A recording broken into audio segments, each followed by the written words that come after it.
Good morning students, welcome back. अगर मैं पिछले लेक्चर की बात करूं तो आपको विशिष्ट ऊष्माओं के बारे में मैंने बात की थी, ठीक है। तो स्थिर आयतन पर और स्थिर दाब पर आपकी विशिष्ट ऊष्माओं की बात की थी, जिसे हमने Cp और Cv से क्या किया था, डिनोट किया था, ठीक है। Cp बराबर था आपका du अपॉन dt और Cv बराबर था और Cp बराबर था आपका dq अपॉन dt। ये हमने पिछली बार आपको प्रूफ करके दिखा दिया था, डेफिनेशन बता दी थी। आज हम देखते हैं कि एक परमाणु गैस के लिए क्या होती है विशिष्ट ऊष्माएं, उसके बारे में हम बात करेंगे। इनका रेशियो निकालेंगे। रेशियो क्या है, गामा से डिनोट करते हैं इसको रेशियो से, Cp अपॉन Cv। ये भी हम निकालेंगे क्या होता है और हम देखते हैं आज, ठीक है। तो नेचुरली मैं बात करूंगा विशिष्ट ऊष्माओं की, तो गैसों के लिए निकालना है। तो हमने तीन प्रकार की गैसें पढ़ी हैं, एक परमाणु, द्विपरमाणु और बहुपरमाणु। अब तीनों गैसों के लिए हमने डिग्री ऑफ फ्रीडम पढ़ी थी। तो एक परमाणु के लिए डिग्री ऑफ फ्रीडम कितनी होती है, 3। द्विपरमाणु के लिए अलग पढ़ी थी, 3 परमाणु या फिर बहुपरमाणु के लिए हमने क्या पढ़ी थी, अलग पढ़ी थी, जो कि एक परमाणु की होती है 3, द्विपरमाणु की होती है 3, 5 और 3 परमाणु या फिर बहुपरमाणु की आपकी होती हैं 6। कैसे होती हैं, आपकी एक परमाणु की पूरी होती है ट्रांसलेटरी मोशन, द्विपरमाणु के लिए होती हैं आपकी 3 ट्रांसलेटरी मोशन और 2 आपकी रोटरी मोशन, और 3 परमाणु के लिए होती हैं आपकी 3 ट्रांसलेटरी मोशन, 2 रोटरी मोशन और 1 वाइब्रेटरी मोशन इसके कारण होती है। तो आज हम देखते हैं कि क्या होती है इसकी एनर्जी, Cv और Cp देखते हैं, ठीक है। तो सबसे पहले हम बात करते हैं समविभाजन नियम के। समविभाजन नियम ए मिटा दूं, नियम के अनुसार एक परमाणु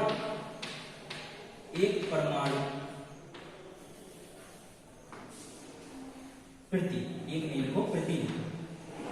अणु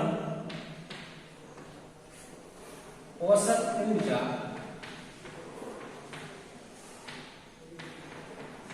क्या होती है 1/2 K into T, 1/2 K into T। 1/2 क्या है आपका, 1/2 क्या है, नंबर है।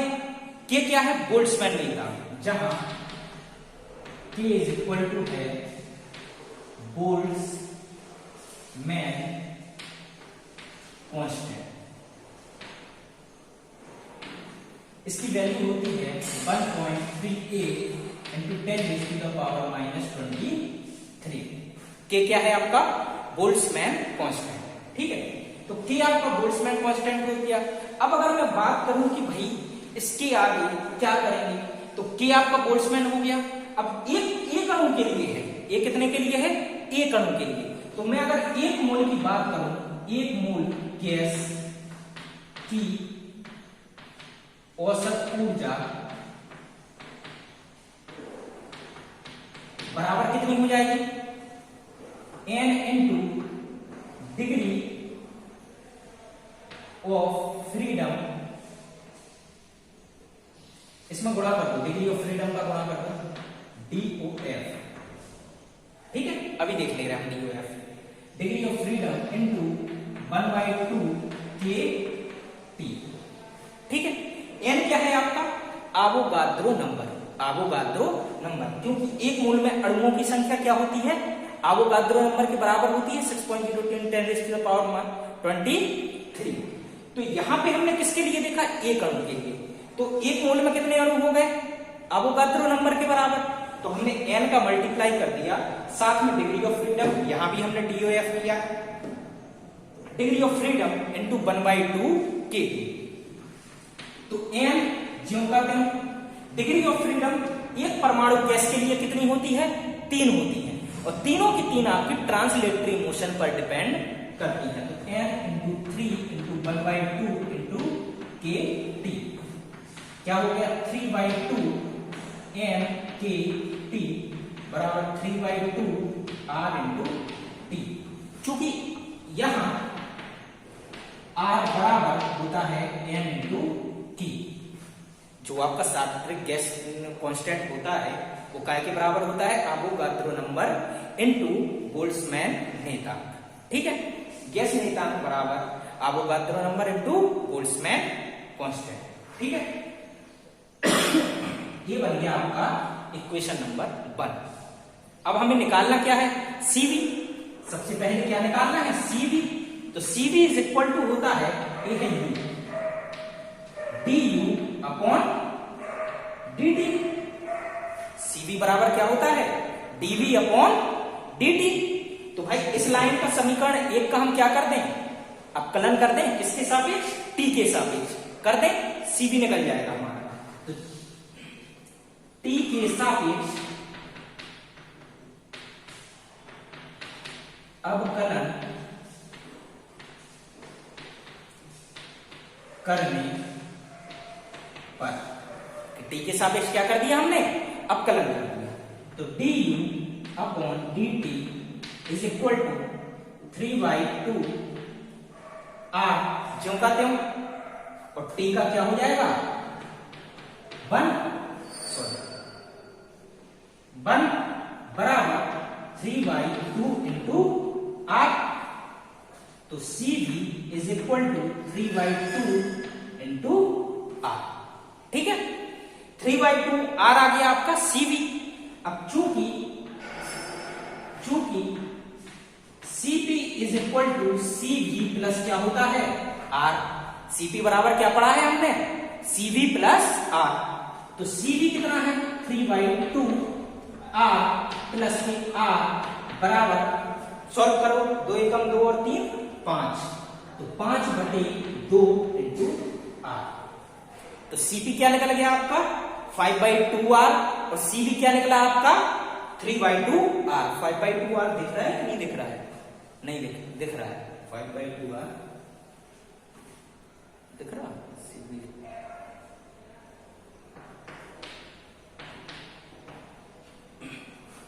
ठीक है, 5/2 आर। सीपी बराबर CV plus R is equal to 3/2 R plus R is equal to 5/2 R. अब हमें निकालना क्या है, निष्पत्ति गामा।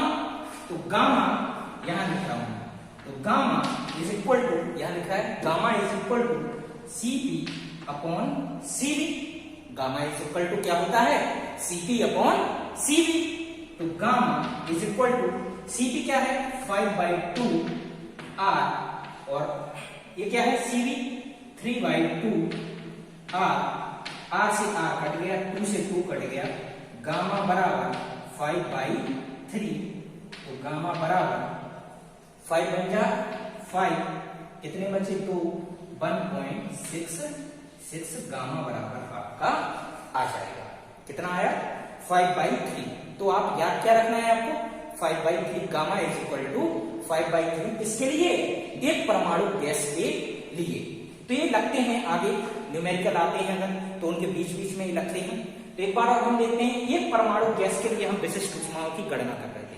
विशिष्ट ऊष्माओं की गणना करने के लिए सीधी सी बात है कि हमें सीपी और सीवी चाहिए।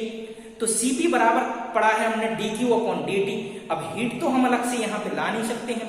अब हमने सीवी के लिए गणना की du/dt। ये हमारे माइंड में चलना चाहिए कि हमें सीवी निकालना है तो du अपॉन dt करना है। तो U क्या है, ऊर्जा। अब हमने पढ़ा है कि समविभाजन नियम के अनुसार एक प्रति अणु की क्या होती है ऊर्जा, 1/2 इंटू kT इंटू क्या होता है डिग्री ऑफ फ्रीडम, जो गैस ले रहे हैं आपकी डिग्री ऑफ फ्रीडम उसकी। ठीक है, अब हम बात करते हैं 1 मोल गैस की। तो अवोगाद्रो नंबर का हमने मल्टीप्लाई कर दिया, क्योंकि 1 मोल में अणुओं की संख्या क्या होती है, अवोगाद्रो नंबर। तो एक अणु के लिए इतनी थी, तो n अणुओं के लिए क्या हो जाएगा, n into degree of freedom into 1/2 kT।